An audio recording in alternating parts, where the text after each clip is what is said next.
खै के उस दिन मरना तय है। अंदर जमे जमे कोई प्लास्टिक है वह क्या गरा खोआ बनाते नहीं, कोई गाजर पाक बनाता नहीं, कोई खीर बनाता नहीं। खाना क्या है और कब खाना है, क्यों खाना है, कितना खाना है, किस मौसम में खाना है। कुछ तो ऐसे हैं कि 12 के 12 महीने यूज़ करते हैं। उष्ण और तीक्ष्ण होता है, आपके सर के बाल उड़ा देगा, आपको एलर्जी कर देगा, आपकी पित्त बढ़ा देगा, आपके पूरे परिवार को बीमार कर देगा।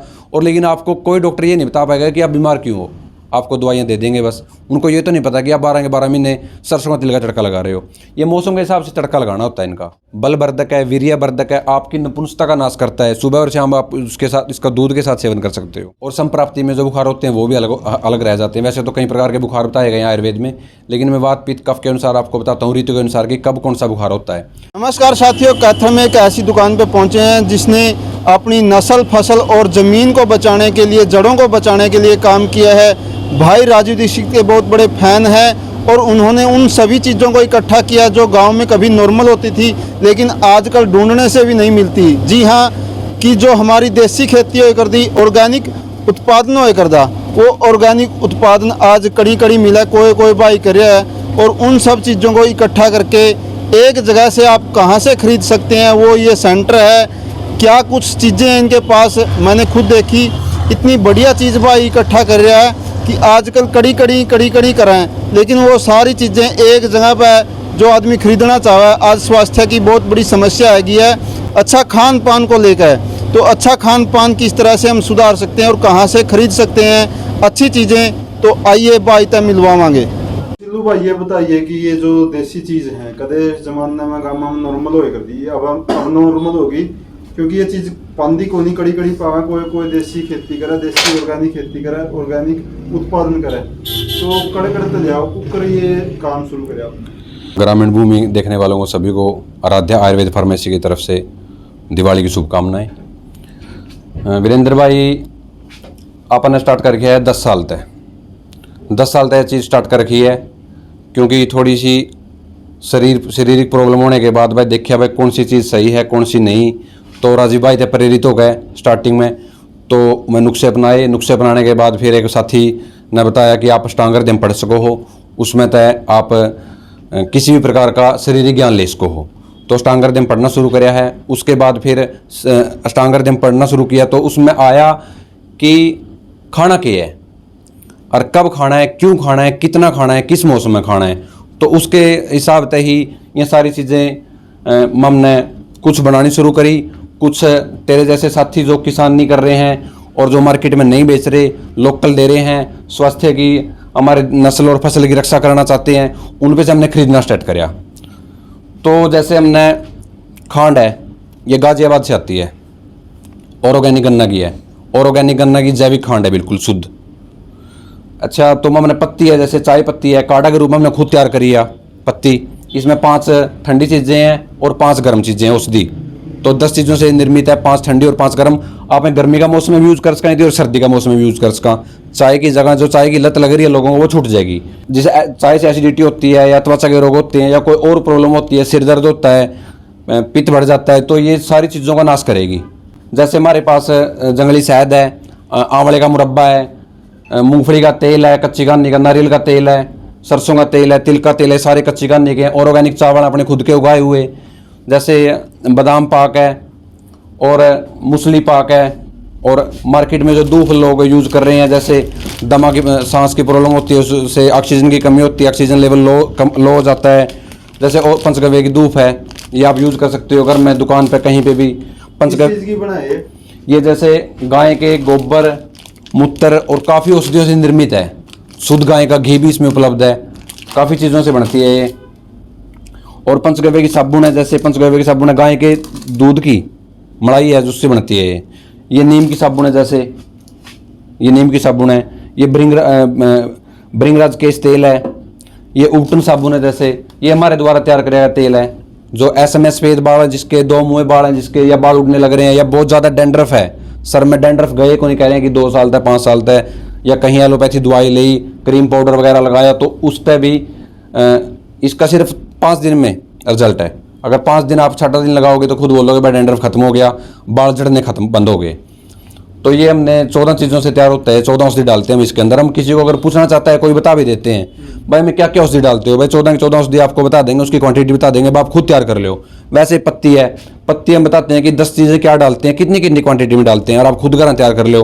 अगर आपने कई बार ऐसा कि हम ले नहीं सकते, इतनी दूर रह नहीं सकते, तो हमारे पास जैविक हल्दी है, ऑर्गेनिक हल्दी है। के बारे में थोड़ा डिटेल तो बताइए। चीनी, जैसे चीनी लोग उपयोग कर रहे हैं। जैसे मैं कल बाजार में जा रहा था, तो क्या देखा मैंने, हर बंदा के हाथ में डब्बा था, छोटा से लेकर बड़ा तक हर हाथ में डब्बा। मतलब बलगन जी प्रवीण जी भी साथ में थे, जो दूसरे वैद अपने। मैं बोले हम प्रवीण देख के जमाना है गया, हर हाथ में डब्बा, छोटा हो चाहे बड़ा हो। तो उसमें क्या है, मोल का दूध है। मोल का दूध भी कैसा है, जो केमिकल वाला दूध बना हुआ है, उसका खोआ तैयार करें, फिर उसमें चीनी ठोकें बहुत ज़्यादा है। तो मतलब इतनी चीनी के डाल उसमें, जिसका मतलब खैक है उस दिन बनाना तय है, अंदर जमे कोई प्लास्टिक है वह। तो कुछ तो चीनी होगी, कुछ केमिकल का दूध हो गया, गरा खोआ बनाता नहीं, कोई गाजर पाक बनाता नहीं, कोई खीर बनाता नहीं। आप इस खांड दे, शक्कर दे, गुड़ दा, आप गरा खीर बनाए इसको हो, हलवा बनाए इसको हो, गाजर पाक बनाए इसको हो, कुछ भी खाने की आइटम बनाए इसको, आपने मार्केट में जाना लेने खातर। जैसे आंवले का शहद है, प्योर लोग आयुर्वेद से मार्केट से लेने जाते हैं आंवले का मुरब्बा, ठीक है। तो आंवले का मुरब्बा में क्या करते हैं, चीनी डालते हैं। ये शहद से निर्मित है, शहद से तैयार है, जो हिमाचल का जंगलों का शहद है, उससे ही हम आंवला का मुरब्बा तैयार करते हैं। जो आयुर्वेद में आंवले को रसायन बोला गया है, बहुत अच्छी औषधि है। आप इसको सैकड़ों रोगों में प्रयोग कर सकते हो, बालों में प्रयोग कर सकते हो, जैसे एलर्जी में प्रयोग कर सकते हो, आंखों की प्रॉब्लम में यूज कर सकते हो इसको। इसकी तो हजारों प्रकार की, सैकड़ों प्रकार की बीमारी में आप इसको प्रयोग कर सकते हो। तो जैसे हमारे पास नारियल का, सरसों का, मूंगफली का, कच्ची घानी का तेल है। तो मूंगफली का तेल है, जैसे मूंगफली का तेल का कहते हैं कि बेकायदा दुकान में आवा है, फार्मेसी पे आवा है कि भाई मूंगफली का तेल क्यों ले रहे हो, या फिर नारियल का तेल क्यों ले रहे हो, आप तो थोड़ी बहुत शास्त्र चिकित्सा करने लग रहे हो। तो मूंगफली का तेल सर्दी में आप प्रयोग कर सकते हो तड़का में। अगर कोई साथी, ये मान लो कि घी का बजट नहीं है, उसका घी नहीं प्रयोग कर सकता, शुद्ध देसी घी तड़का में, तो आप मूंगफली का तेल का प्रयोग कर सकते हो सर्दी में। और गर्मी में कर सकते हो नारियल का तेल का प्रयोग। और जब बसंत ऋतु आती है या वर्षा ऋतु आती है, उसमें सरसों का तेल यूज कर सकते हो। तो हम शास्त्र के अनुसार, जो शास्त्र में बताया गया हमारे ऋषियों के द्वारा, उनके अनुसार, ऋतु के अनुसार सरसों, मूंगफली का और नारियल का तड़के का बताते हैं, ऐसे लगाना है। सरसों का क्यों नहीं प्रयोग कर सकते? सरसों का इसलिए प्रयोग नहीं कर सकते क्योंकि उष्ण और तीक्ष्ण होता है बहुत ज़्यादा। कुछ लोग उसको गर्मी में यूज़ कर लेते हैं, वर्षा ऋतु में यूज़ कर लेते हैं, फिर सर्दियों में यूज़ कर लेते हैं। और कुछ तो ऐसे हैं कि 12 के 12 महीने यूज़ करते हैं। उष्ण और तीक्ष्ण होता है, आपके सर के बाल उड़ा देगा, आपको एलर्जी कर देगा, आपकी पित्त बढ़ा देगा, आपके पूरे परिवार को बीमार कर देगा। और लेकिन आपको कोई डॉक्टर ये नहीं बता पाएगा कि आप बीमार क्यों हो, आपको दवाइयाँ दे देंगे बस। उनको ये तो नहीं पता कि आप 12 के 12 महीने सरसों का तेल का तड़का लगा रहे हो।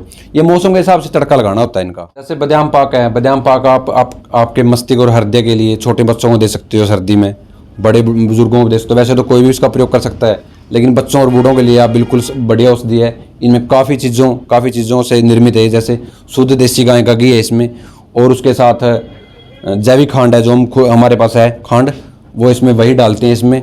तो इनसे बहुत अच्छी आपको ताकत मिलेगी, कमजोरी दुर्बलता है जो शरीर की, वो दूर होगी। मूसली पाक वीरेंद्र भाई एक ऐसी औषधि है जो हम शारीरिक दुर्बलता में ले सकते हैं, आपकी बल की हानि हो रही है तो उसमें ले सकते हैं। बलवर्धक है, वीर्यवर्धक है, आपकी नपुंसकता का नाश करता है। सुबह और शाम आप उसके साथ, इसका दूध के साथ सेवन कर सकते हो। किसी प्रकार की कमजोरी है, आप सुबह और शाम इसका दूध के साथ प्रयोग कर सकते हैं। बारे में बताइए, शास्त्र चिकित्सा में मैं सबसे सामान्य बात ये बता देता हूँ कि बुखार के बारे में बता देता हूँ। सबसे सामान्य है शास्त्र चिकित्सा में, वैसे तो बुखार कई प्रकार का है, लेकिन शास्त्र के अनुसार बुखार वात, पित्त, कफ और संप्राप्ति में जो बुखार होते हैं वो भी अलग रह जाते हैं। वैसे तो कई प्रकार के बुखार बताए गए हैं आयुर्वेद में, लेकिन मैं वात, पित्त, कफ के अनुसार आपको बताता हूँ, ऋतु के अनुसार कि कब कौन सा बुखार होता है। जैसे हेमंत और शिशिर ऋतु आती है, 11वां 12वां और पहला दूसरा महीना, तो इसमें कफ का संचय होता है। कफ का संचय होने के बाद प्रकोप होता है तीसरे महीने में। जैसे हिमालय से बर्फ पिघलती है ना, तो हमें जब वैसे ही कफ 11वां 12वां पहला दूसरा 4 महीने में जम जाता है अंदर शरीर में ठंडी चीज़ें खाने से।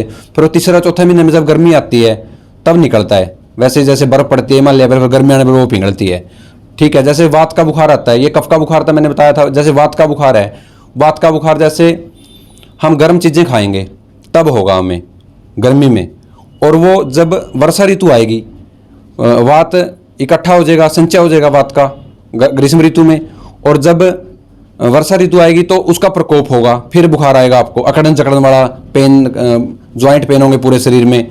फिर जैसे ही ये दो प्रकार वात का बुखार हो गया, जैसे तीसरा बुखार है पित्त का, तो उसमें क्या है, जैसे वर्षा ऋतु में आप उष्ण और तीक्ष्ण खाओगे बहुत ज़्यादा, तो उसमें क्या होगा, उसमें आपका पित्त का संचय हो जाएगा और प्रकोप होगा 9वें और 10वें महीने में शरद ऋतु में। तो फिर वो 9वें 10वें महीने में शरद ऋतु में प्रकोप हो जाएगा, फिर वो पित्त का बुखार हो कहलाएगा। ऐसे हमें तीन टाइम पे बुखार आते हैं और 3 वजह से आते हैं। कफ का जैसे ठंडी चीज़ें खाने से आता है, और वात का जैसे गर्म चीज़ें खाने से आता है, और पित्त का उष्ण और तीक्ष्ण चीज़ें खाने से आता है। तो हम इन चीज़ों की मनाही कर लें शास्त्र के अनुसार, तो हमें तीनों बुखार नहीं आएंगे। और जब भी बुखार आए तो लंघन करें। लंघन मीन्स उपवास करें, और उस उपवास में क्या कर सकते हैं आप, उपवास में आप नारियल पानी ले सकते हैं। अगर खांसी जुकाम बलगम का बुखार नहीं है तो आप मौसमी का जूस ले सकते हैं। त्रिदोष शामक होते हैं अनार, कौन से बुखार में आप अनार ले सकते हो। ये तीनों चीज़ आप खाएं और उपवास करें। आप अनाज का, अन्न का, रोटी का उपवास कर सकते हो, और दूध से बनी चीज़ों का उपवास कर सकते हो। तो आपको चिकित्सा किसी डॉक्टर के पास, किसी के पास जाने की जरूरत नहीं है। आप किसी भी प्रकार का बुखार आप घर पे ठीक कर सकते हो। आयुर्वेद फार्मेसी कैथल में है, करनाल रोड, डिफेंस कॉलोनी, गली नंबर 9 में है।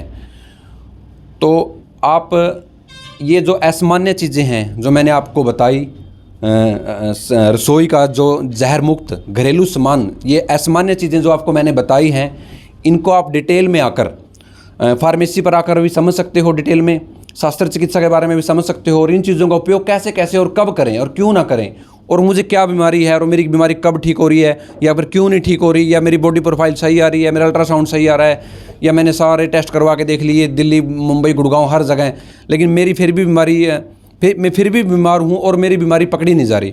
तो हम आपको कारण बताएंगे, हेतु बताएंगे कि क्या कारण, आपके खाने में क्या प्रॉब्लम है, आपको क्या खाना है, क्या नहीं खाना है, वो हर चीज़ आपको बताएंगे। और जो असामान्य चीज़ें हैं मार्केट में आपको बिल्कुल भी नहीं मिलेंगी। आप कहीं कैथल में, पूरे हरियाणा में आपको कहीं भी एक भी चीज़ नहीं मिलेगी। और इन किसी भी चीज़ में किसी भी प्रकार की कोई मिलावट अगर कोई साबित करता है तो हम उसको, कोई भी चीज़ अगर बंदा 2000 की चीज़ लेके गया है, 500 की चीज़ लेगा, हम उसको 10 गुना देंगे।